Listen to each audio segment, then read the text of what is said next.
When is Teresa ever going to leave this house? It's quite embarrassing to have a shut-in neat around the house. Have you planned your move yet? I'll be out of here by today. I can't stand the sight of you, Lenny, anyway. It was clear to anyone that Lenny, my sister-in-law, who ridiculed me with a smirk, was trying to take over our house. However, there was a reason I decided to move out and let her have the house. I had a firm belief that Lenny would not be able to live in this house for long. My name is Teresa. I live with my dad, Mom, and Lenny, my brother's wife. My brother was assigned to work overseas shortly after getting married, and Lenny firmly refused to live abroad. Lenny ended up living in our house, shamelessly so, despite being in the so-called newlywed stage and living separately from my brother. I remember well the day Lenny came to our house. She brought a lot of luggage with her and said without any remorse, "Edwin has gone overseas, so his room is vacant, right? I've decided to live there." My parents and I were baffled when Lenny came to the house without any prior discussion. When we called my brother to ask for an explanation, he was also surprised by Lenny's actions. Though my brother, who had just been assigned overseas, did respond, it was ultimately up to my parents and me, who were in direct contact with Lenny, to have the discussion. After getting married, Lenny was supposed to live in the house where my brother lived alone. However, when we asked why she suddenly came to the house, Lenny said the room was too small. I had been to my brother's room, and it didn't seem too small. But Lenny had already unilaterally terminated the lease of my brother's room. Since her parents lived far away and our house was conveniently located for her to get to work, she insisted on living in the house. Naturally, my parents were angry about Lenny's outrageous behavior, but Lenny was smart. Edwin has gone overseas, and I'm lonely too. Of course, I plan to contribute financially since I'll be living here. I'll also do my best with housework, so please, let me stay in this house. When Lenny pleaded like this, my parents couldn't refuse. I think one of the reasons my parents couldn't strongly reject Lenny was for my brother's sake. My parents didn't seem to mind living with Lenny, which had started suddenly. They were angry about her coming without any discussion, but Lenny was doing housework, as she said, going to work, and paying rent to my parents. However, I was nothing but dissatisfied. For some reason I don't know, Lenny had made me her enemy. "Oh, Teresa, you're as unattractive as ever today." I was utterly surprised when she said that as soon as she saw me when I came out of my room in the morning. I don't think my face is attractive at all, but I was naturally surprised when she suddenly said such a thing. "Teresa, aren't you ashamed to be a shut-in all the time? Edwin is so respectable, going on an overseas assignment, and my in-laws have earned enough to live in such a large house, while you, Teresa, are just a neat, playing at home all the time. I would be too ashamed to stay in such a house if I were you." Today, my parents were at work and Lenny seemed to be off. Is she assuming I won't tell our parents about her nasty words?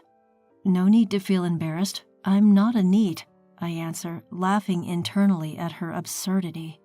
Sure, my job requires me to be at home a lot, but that doesn't make me a neat. But my sincere answer simply triggers a burst of laughter from Lenny. "Oh, come on, Teresa. Your brother's a successful man, and I work for a prestigious company. Even your parents are respected employees.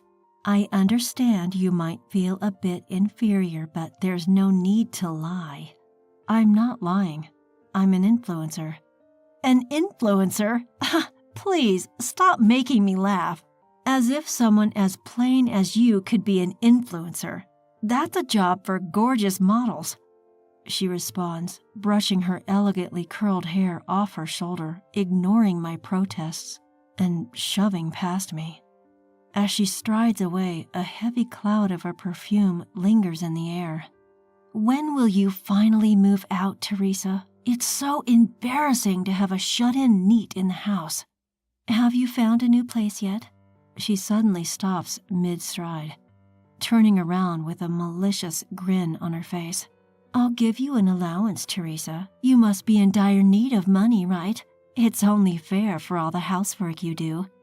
Laughing softly, she pulls a few $10 bills from her wallet and throws them onto the floor. "Well, see you," she says, leaving the house. Her dismissive attitude really gets under my skin. I'm not only frustrated with Lenny, but also disappointed with my brother's lack of discernment. Did they really think I would just stay silent after such a provocation? Perhaps Lenny saw me as a quiet and meek sister-in-law, but I'm not the type of woman to just sit back and take it. I pick up the strewn money, open the door to Lenny's room without her permission, and throw it inside.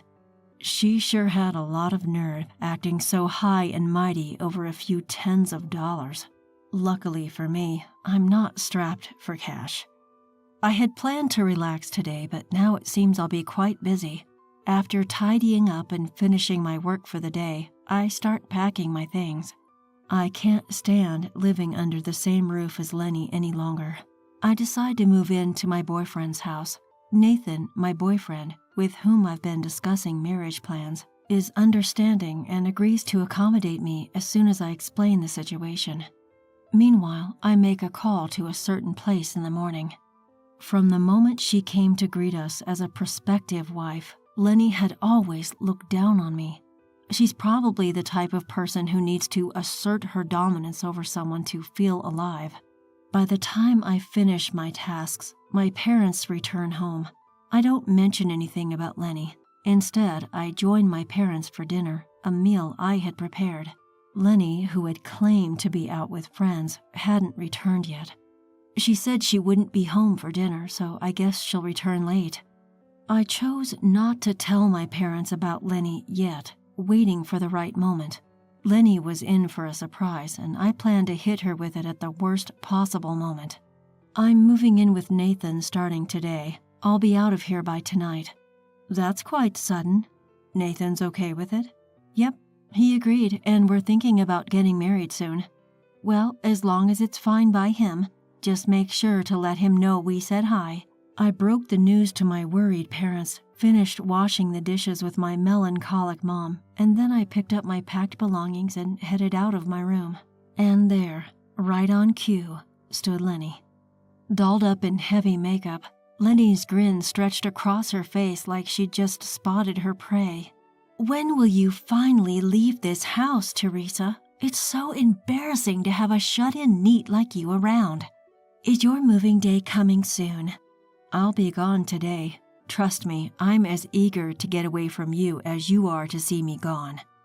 Lenny's expression twisted in response to my direct reply. She glared at her cheeky sister-in-law. Her ugly face was truly a sight to behold. No offense to my brother, but I could do without a sister-in-law like her. The next time we'd meet, I'd be ready to serve her a dose of revenge. Well, excuse me then. I bid Lenny farewell, said goodbye to my parents who were relaxing in front of the television downstairs, and left the house. Nathan had said to me, "You probably won't need to deal with your sister-in-law again." But I loved my brother. He was a good-natured man being duped by Lenny, and I couldn't just stand by knowing that. Thanks for your concern, but Lenny needs to be completely ousted from our house. A few days after I left home, I got a call from Mom. "You, giving us such a shock by suddenly sending that. Just come home and explain. We've already informed your brother, but he can't make it back right away, so we'll video call him. We've also asked Lenny to take off from work, so hurry back." I responded to Mom's call, which came in late in the afternoon with an okay, and after texting Nathan that I was heading to my parents' house, I left. The family house that I returned to after several days felt heavy with tension the moment I walked in. As I approached the living room, Lenny's cries became louder. When I opened the door, Lenny was hunched over in front of my parents, seated on the sofa. I could feel her glaring at me. "Teresa, this is terrible. Why would you send these pictures?" Lenny pointed to a series of pictures sprawled across the coffee table. The pictures were of Lenny with various men at different locations, some with arms linked, hands held, images of intimacy. The sender, as Lenny indicated, was, of course, me. Private investigators can be quite useful, I thought. On the morning I left home, I had contacted a private investigator to check if my sister-in-law was cheating, transferred the money, and that was it. From just that, such indisputable evidence was procured. "You're the terrible one. What do you mean by doing whatever you want just because I'm not there?" The one shouting was my brother, connected via video call. His face, displayed on the screen, was beet red from anger. Lenny cried out to my brother, "But I was lonely. You always travel abroad even though we're newlyweds, Edwin. You left me alone. You're the one at fault, Edwin." I could feel the anger radiating from my parents' faces, but I calmly stated, "You're right. The fault lies with my brother." Lenny's expression turned to one of disbelief as she looked at me.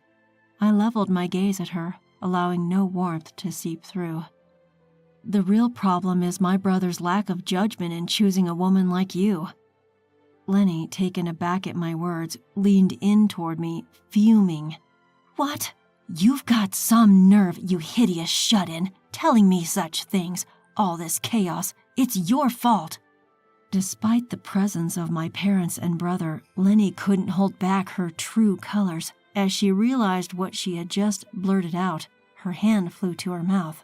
But it was too late. My parents and brother were taken aback, but I just flatly declared, "Lenny is always like this. Lenny thinks of me as an ugly shut-in. She played the nice girl in front of everyone else, but she cheats and she doesn't hesitate to be abusive to anyone she perceives as beneath her. My brother is also at fault for choosing to marry such a person." "I was just stating the truth. After all, Teresa is a shut-in, not an influencer. That's just a lie, right?" The one who sighed at Lenny's brazen defiance was Mom. I had no idea that Lenny was like this. Yes, Teresa spends a lot of time at home, but she's not a shut-in. She's a real influencer. Eh? As Lenny gasped in surprise, I shared the name I use for my influencer activities. I suggested she look it up on her mobile phone, and she hurriedly began her search. Upon seeing the search results, a flustered Lenny looked back and forth between me and her phone. Then, with an expression of disbelief, she pointed at me. "Really? Teresa is this person?" "Yep. Makeup is like magic, isn't it? I'm a beauty influencer. Born with a nondescript face, I use makeup to transform it, creating countless videos of my makeovers and posting them online. I sometimes receive requests from cosmetic companies to advertise their products in my videos. Thankfully, I have a large fan base, and when people think of beauty influencers, my name is often one that comes to mind. This house was built with the money Teresa earned." "This huge house?" Lenny gasped in response. I guess it's hard to believe that someone like me could have built a house in such a prime location so close to the station.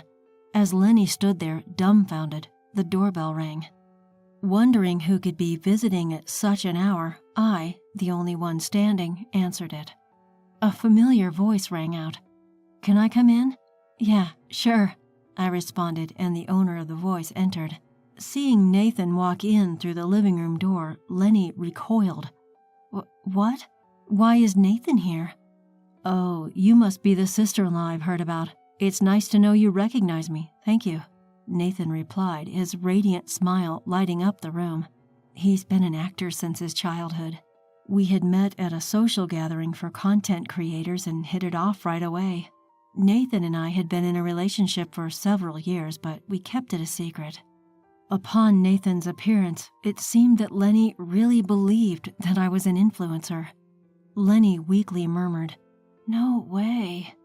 From the other side of the screen, my brother told her, "This isn't a time for you to be upset about that." Things quickly spiraled from there. My brother declared to Lenny that he would demand a settlement and file for divorce. He was going to take a break and return to the U.S., and until then, he instructed Lenny to wait. Lenny's parents lived far away, so she had to stay at our house until my brother returned. With our parents looking at Lenny as if she were something disgusting, it was clear that the days until my brother's return would be harsh and painful for her. Once we confirmed that my brother had escaped a woman like Lenny, Nathan and I decided to head home. On the drive back, I asked Nathan, "Why did you come with me?"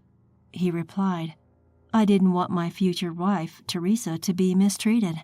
I found myself smiling at Nathan's kindness. My brother returned to the States 2 weeks later. During that time, Lenny had apparently taken a leave and locked herself in her room. While drafting the divorce papers, she was said to be crying, "I love Edwin the most." But my brother didn't waver at all. After the divorce was finalized, Lenny apparently began living alone. But the men who used to entertain her wouldn't associate with her anymore due to the shock of the divorce and her subsequent weight loss.